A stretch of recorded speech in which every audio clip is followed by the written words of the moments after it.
नमस्कार, आप देख रहे 4 PM गुजरात और मैं हूं आपके साथ आकांक्षा यादव। दोस्तों, गुजरात के खेतों में इस साल बेमौसम बारिश ने कहर बरपा दिया है। अक्टूबर के आखिर और नवंबर की शुरुआत में आई भारी बारिश ने हजारों किसानों की फसलें तबाह कर दी हैं। धान, कपास, मूंगफली और सब्जियों जैसी मुख्य फसलों पर पानी की मार पड़ी है, जिससे लाखों रुपयों का नुकसान हुआ है। किसान संगठन चिल्ला रहे हैं कि सरकार हमारी खेती की सीमा तक मुआवजा दे। वहीं राज्य में फसल बीमा योजना के ना होने पर सवाल उठ रहे हैं।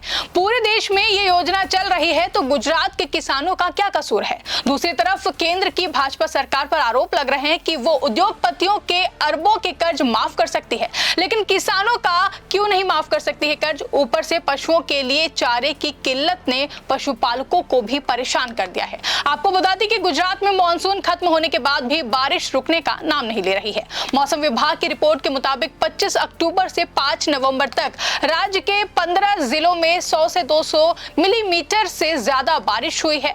सौराष्ट्र, कच्छ और साथ ही साथ उत्तर गुजरात के इलाके सबसे ज्यादा प्रभावित हुए हैं। अहमदाबाद से लेकर राजकोट तक के खेतों में पानी भर गया है।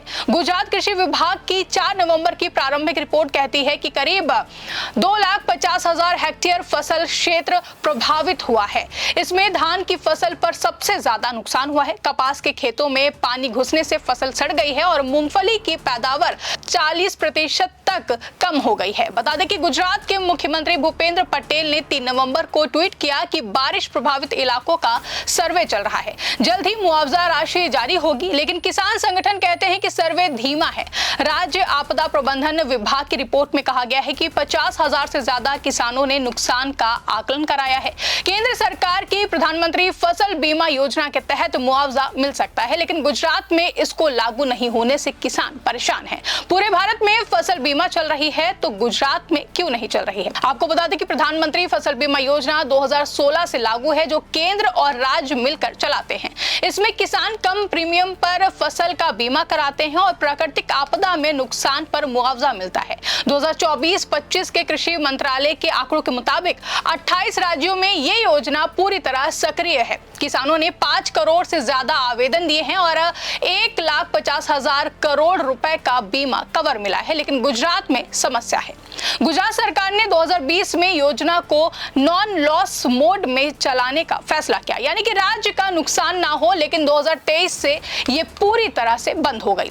राज्य कृषि मंत्री कन्हैयालाल पटेल ने विधानसभा में कहा था कि प्रीमियम बहुत ज्यादा था, किसान भुगतान नहीं कर पा रहे हैं। 2024 में गुजरात के सिर्फ 10% किसानों ने बीमा कराया, जबकि महाराष्ट्र में 70% और पंजाब में 80% किसानों ने बीमा कराया। विशेषज्ञ डॉक्टर विपिन शर्मा कहते हैं कि गुजरात में नकदी फसलों पर फोकस है, लेकिन बीमा की कमी से छोटे किसान जोखिम में हैं। वहीं अगर योजना चल रही होती तो इस बार के नुकसान पर 2,000 से लेकर 3,000 रुपए प्रति हेक्टेयर मुआवजा मिल जाता, लाखों किसान बच जाते।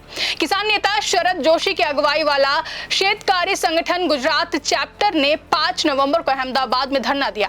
उनका बैनर कहता था कि गुजरात के किसान निर्दोष क्यों सजा भुगते। संगठन का दावा है कि योजना बहाल होने से 5 लाख से ज्यादा किसान को लाभ मिलता।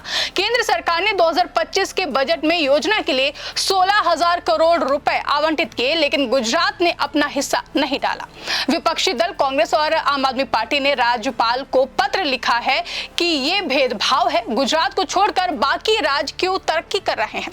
वहीं ये बहस पुरानी है, लेकिन बेमौसम बारिश ने इसे फिर से हवा दे दी है। विपक्ष कहता है कि भाजपा सरकार उद्योगपतियों के 21 लाख करोड़ के कर्ज माफ कर सकती है, तो किसानों का कर्ज क्यों नहीं माफ कर सकती है? रिजर्व बैंक ऑफ इंडिया की 2023 से 24 की रिपोर्ट कहती है कि 2008 से 2022 तक बैंकों ने 16.11 लाख करोड़ रुपए के कॉर्पोरेट कर्ज माफ किए हैं। इसमें बड़े उद्योगपति जैसे कि नीरव मोदी, मेहुल चोकसी और विजय माल्या के मामले शामिल हैं, जो देश छोड़कर भाग गए हैं। इनका कुल कर्ज 25,000 करोड़ से ज्यादा था, जो कि माफ हो गया है। वहीं केंद्र सरकार ने 2019 से 20 में insolvency and bank करप्सी code code के तहत 10 बड़े मामलों में 3 लाख करोड़ का कर्ज सेटल किया। लेकिन किसान संगठन पूछते हैं कि किसानों का कर्ज क्यों माफ नहीं हुआ है। 2025 तक किसानों पर कृषि मंत्रालय डेटा के अनुसार 18 लाख करोड़ रुपए का कर्ज है। गुजरात में ही 2 लाख करोड़ का किसान कर्ज बकाया है। 2021 में उत्तर प्रदेश और पंजाब में किसान कर्ज माफी हुई है, जहां 1 से 2 लाख करोड़ माफ हुए हैं, लेकिन गुजरात में ऐसा कुछ भी नहीं हुआ है। आपको बता दें कि विपक्ष ने संसद में प्रस्ताव लाने की बात कही है। कांग्रेस सांसद शक्ति सिंह गोहिल ने कहा कि गुजरात मॉडल का दावा करने वाली सरकार किसानों को क्यों भूल गई है। विशेषज्ञों का मानना है कि कर्ज माफी से तात्कालिक राहत मिलेगी, लेकिन लंबे समय के लिए फसल बीमा और सिंचाई जैसी योजनाएं जरूरी हैं। शक्ति सिंह गोहिल ने कहा कि अगर भाजपा सरकार देश के उद्योगपतियों का 21 लाख करोड़ रुपए का कर्ज और देश छोड़कर भाग गए उद्योगपतियों का कर्ज माफ कर सकती है, तो किसानों का कर्ज क्यों नहीं माफ कर सकती है। पशुओं के लिए चारे की कमी है। इस हालात में पशुपालकों को मुफ्त में चारा उपलब्ध कराया जाए, और क्या कुछ कहा है आप भी सुनिए। देखिए, गुजरात में जब किसान की पूरी फसल तैयार हो गई, माने बिल्कुल रेडी क्रॉप था, उसी वक्त पे लगातार गुजरात में बारिश हुई और उस बारिश के चलते पूरी तरह से किसान ने जो अपना खर्चा लगाना था पूरा लगा दिया और उसके बाद में पूरी फसल बर्बाद हो गई। और पहले गुजरात में किसान क्रॉप इंश्योरेंस, किसान बीमा फसल योजना थी। 2020 के अगस्त से गुजरात में स्कीम नहीं है। देश के और राज्यों में किसान अपना इंश्योरेंस ले सकता है, गुजरात में इंश्योरेंस नहीं है। और इसी को चलते किसान जब पूरी तरह से बर्बाद हुए, बार बार ये हताश हुआ किसान आत्महत्या कर रहा है। जामनगर में और ऊना में कुछ ही घंटों पहले 2 किसानों ने आत्महत्या की है और सरकार इसके प्रति कोई ध्यान नहीं देती है। हमारी मांग है कि किसानों का कर्जा पूरी तरह से माफ किया जाए। किसान को जितना जिसका क्रॉप था उसका उतना पूरा मुआवजा मिलना चाहिए, क्योंकि क्रॉप इंश्योरेंस ये भाजपा सरकार ने बंद नहीं किया होता तो ये मांग करने की ज़रूरत नहीं थी। तो जिसका जितना क्रॉप उसको उतना पूरा मुआवजा मिले, वो मांग है। हमारी मांग है कि जो पशुपालक है उनके लिए जो फॉडर मिलता है वो ग्राउंडनट से और सोयाबीन से मिलता था।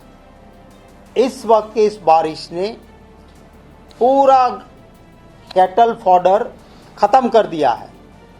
तो उन पशुपालकों के लिए फ्री में सरकार घास मुआवजा करवाए, ये हमारी मांग है। किसानों के इस दुख भरे वक्त पे कांग्रेस पार्टी कल 6 नवंबर से ट्रैक्टरों के साथ सोमनाथ से यात्रा शुरू कर रही है और पूरे सौराष्ट्र को कवर करते हुए हमारी ये यात्रा द्वारिका तक जाएगी और हर जगह जो किसानों की समस्या है उनको एक जिम्मेवार ऑपोजिशन पार्टी के नाते हम उठाएंगे और उनके न्याय के लिए हमारी लड़त रहेगी। बारिश ने फसलें तो बर्बाद की ही, साथ ही पशुओं के लिए चारा भी खत्म कर दिया है। गुजरात में डेयरी और पशुपालन राज्य की अर्थव्यवस्था का बड़ा हिस्सा है, जहां राज्य पशु विभाग की 3 नवंबर की रिपोर्ट कहती है कि सौराष्ट्र के 8 जिलों में चारे की कमी 60% तक हो गई है। भूसे और हरा चारा बारिश में सड़ गया है। गुजरात कोऑपरेटिव मिल मार्केटिंग फेडरेशन के MD RS सोढ़ी ने कहा है कि बारिश से चारे का उत्पादन 30% कम हुआ है। 2 लाख पशुपालक प्रभावित हैं। पशुपालन मंत्रालय के आंकड़ों के मुताबिक गुजरात में 1 करोड़ 50 लाख पशु हैं और चारे की सालाना जरूरत 50 लाख टन है। इस साल कमी 10 लाख टन की अनुमानित है। किसान संगठनों ने मांग की है कि पशुपालकों को मुफ्त चारा दो। केंद्र की राष्ट्रीय पशुधन मिशन के तहत स्टोरेज बढ़ाओ। बता दें कि गुजरात के खेतों से उठ रही ये आवाज सिर्फ मुआवजे की ही नहीं है, बल्कि न्याय की है। बेमौसम बेमौसम बारिश ने प्रकृति का क्रोध दिखाया, लेकिन सरकार की नीतियां किसानों को मजबूत बना सकती हैं। फसल बीमा बहाल हो, कर्ज माफी पर विचार हो और चारा मुफ्त पहुंचे, ये मांगे उचित हैं, जिससे लाखों किसान आर्थिक बर्बादी से बच सकते हैं। राजनीतिक बहस से ऊपर उठकर कार्रवाई हो, क्योंकि किसान मजबूत हो तो देश मजबूत होगा। तो वहीं इस खबर पर आपकी क्या राय है, कमेंट करके हमें जरूर बताएं। साथ ही साथ ऐसी तमाम बड़ी खबरों के लिए आप देखते रहें 4 PM गुजरात।